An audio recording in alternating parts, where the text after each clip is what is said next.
State of Care.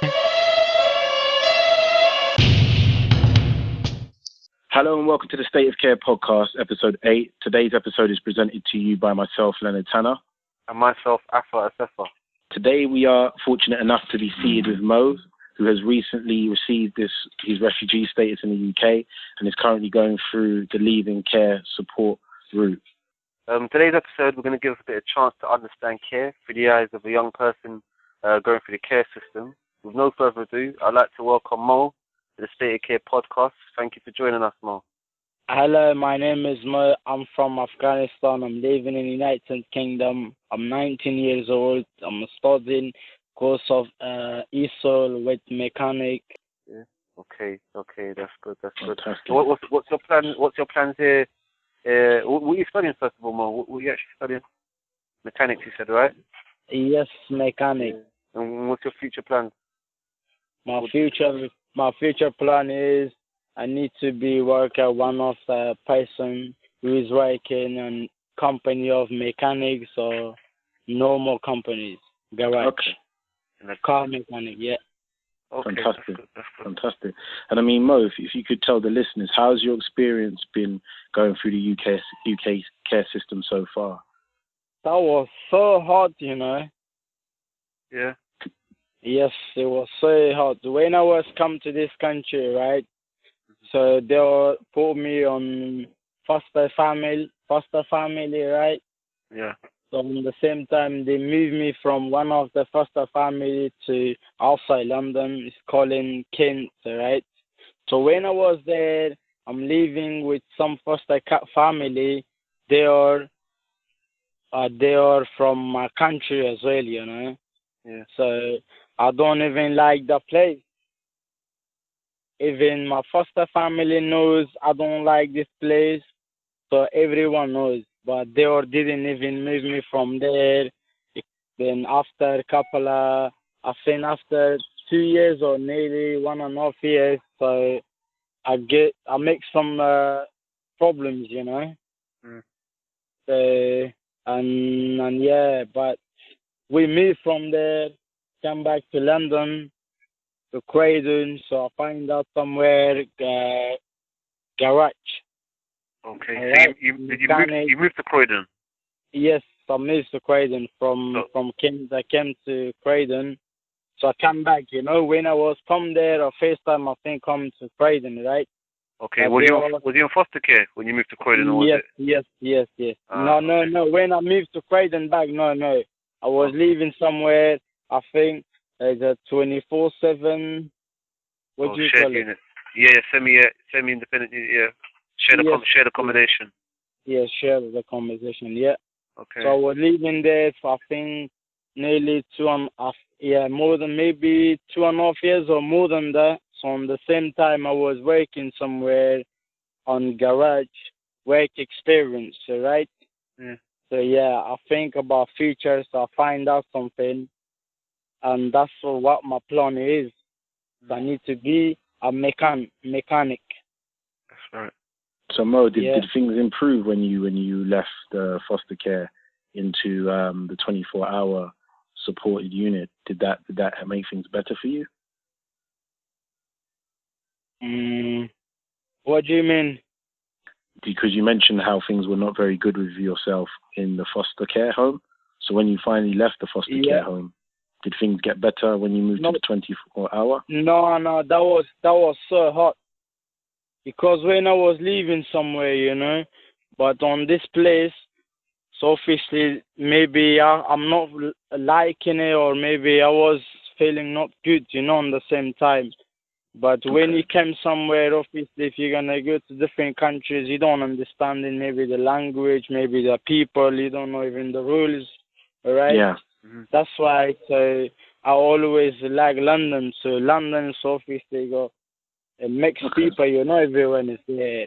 So in outside London, so obviously, only been white people, maybe something is not right. That makes perfect sense. And I mean, what would you improve if you had a chance to make things better? So obviously, I think about it, like what I'm gonna be, you know. If I come there, I'm leaving, and I don't even know like what I'm doing, right?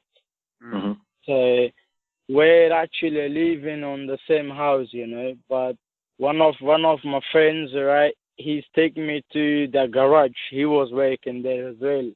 Yeah. So he take me there. When he take me there, so I talk to boss. I tell him this is my story. I come from there. Da, da, da. When I explain to him everything, right, and boss telling me, all right, come, let's see. So what you gonna do? Then I start there working, but learn everything, driving, even everything, right? So I learn, and yeah. So would you say? So sorry, Mo. Continue. Yeah. No problem. Go on. I was going to say. So, would you say if the 24-hour unit or any of your services maybe introduced you to the mechanics earlier, would that have been better for you? Would that have been more beneficial? Do you think, as you just described? When I was there on the same time, on the same time, so no one is showing me the way, right, to go the right way or the left way, right?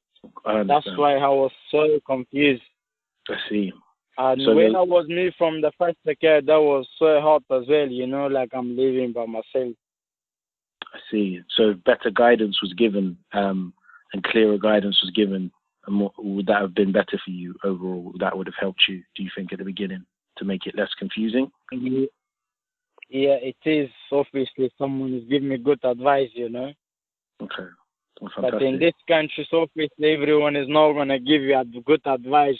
People telling you to do bad stuff, but you can't find the right person to give you good advice, to telling you, listen, you have future, you shouldn't do that, you shouldn't fight, you shouldn't make problems, So you should think about your future, where you're going to be. Are you going to be on the road asking people for change, or are you going to be someone, you have your own business, working, house, car, everything, even children, wherever, Yeah.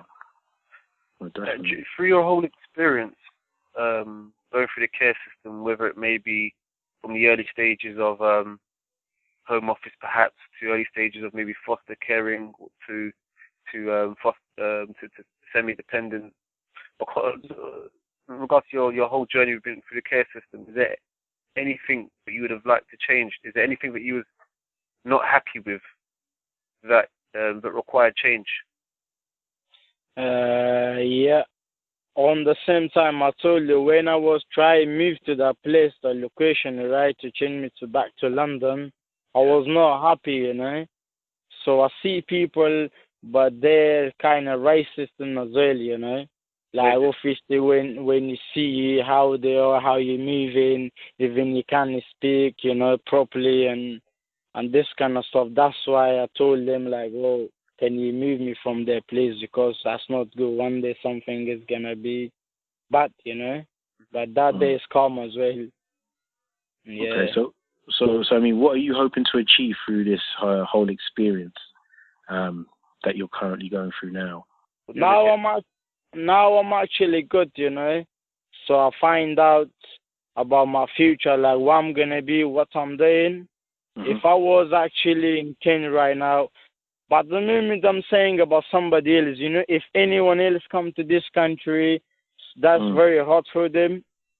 To understanding the role, understanding the people, how they'll talk to someone, That's very difficult to talk to someone you don't know them. But even you're going to come to this country, is very difficult as well. If your mind is not open on the same time. When your mind is going to be open, then you understand it. He is coming to this country, but there should be, so the foster care or social service, there should be help them a lot, because they doesn't understanding the language, the rules, nothing, They can't make it easily crime, they can't make it easily problem fight, because they doesn't know. If they knows this is not right, they're not going to do it, because they already know this is not right. But people thinking you doing these things on your country, or you're not doing wherever you're making problems or wherever you're doing, right? You're not going to do it in your country. If you're going to come to England, you're going to do whatever you want. But no, it's nothing like that. who's making a problems or whatever, they or doesn't know about rules, about country, about language. You know, something is gonna come to them. Yeah. So are you saying that they need training, they need mentoring, they need training, they need advice? 100%. Okay. Because that's very difficult to someone know about country, about rule, about people. They're very tough, you know. It's very difficult to learn it very easily, yes. But no one knows when they come there. How they gonna know? At least someone tell them they're gonna know, you know. Obviously, someone told me, listen, let me take you there in this garage. You're gonna every day, you're gonna understanding, you know. That stuff. So now understood very stuff. That's why I choose. I need to be mechanics, and that's why I apply for college mechanics course. And yeah. Of course. I mean, in addition to what you said, is there anything else that you would, or any other advice you would give someone in the same situation, apart from what you just said now? If you had to give advice, what would you advise, let's say, your young brother? Advise him, if I know him, I see him officially, I'm going to give him a good advice, who give me good advice, you know? Yeah. Not even if it's from Afghanistan, wherever he's come from, even if from America, Jamaica, Morocco, wherever he's come from, right? If I see someone, even he's from there, you know, I'm going to give him good advice. I'm telling him, listen, don't do this, do that. That's good for you because you have future. You can't play with your future, can you? And is there anything specifically you'd tell him? Like whatever I see, so whatever my experience is, right, then I'm going to explain to them, listen, I'm someone from here to here now. I'm telling you this stuff because I didn't even know. Then they're going to realize, oh, yes, this guy's right. Because I told bare people, I'm not just going to tell you guys, you know. Yeah, because on the same time, he is living with foster carer, you know. They are actually scared as well, you know, about home office and that. Because if you telling to, for example, to your social service, to your social worker, PE, wherever you go, you know, some people are thinking like that because they're not going to move from their foster carer because they're thinking, oh, if we're going to move, something is going to become negative from home office, you know, because the foster carers, one of them is not good. All of them is using the kids, you know, who is living with them, like their family. But the foster carer, they are never thinking like their children, you know. They're always using the young kids who is living with them, but they all have two-faced thinking, yeah.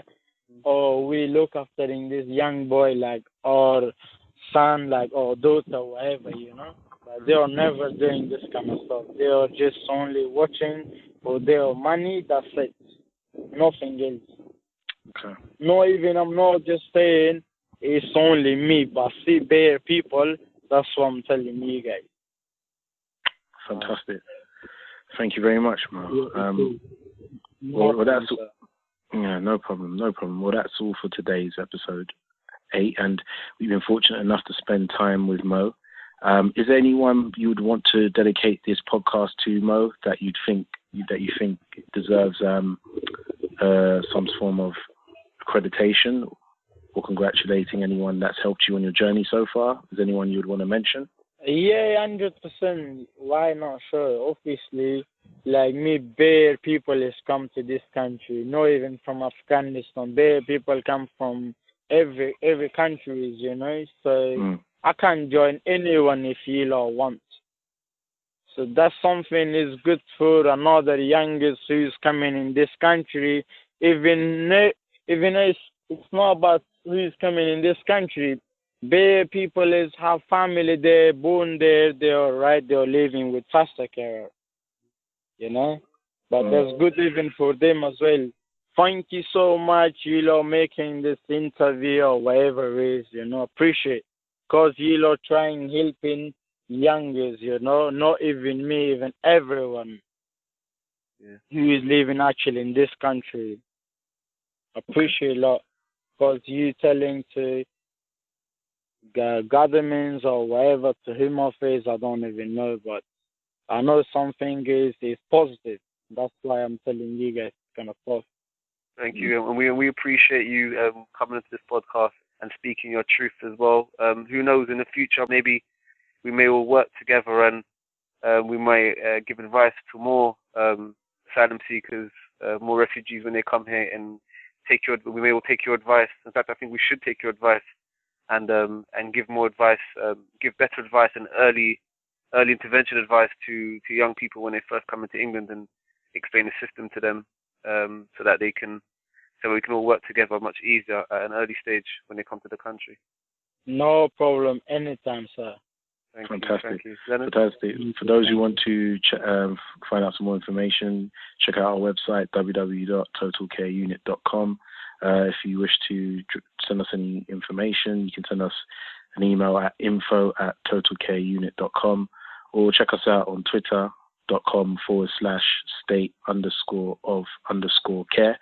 And until next time, this is Leonard and Afa.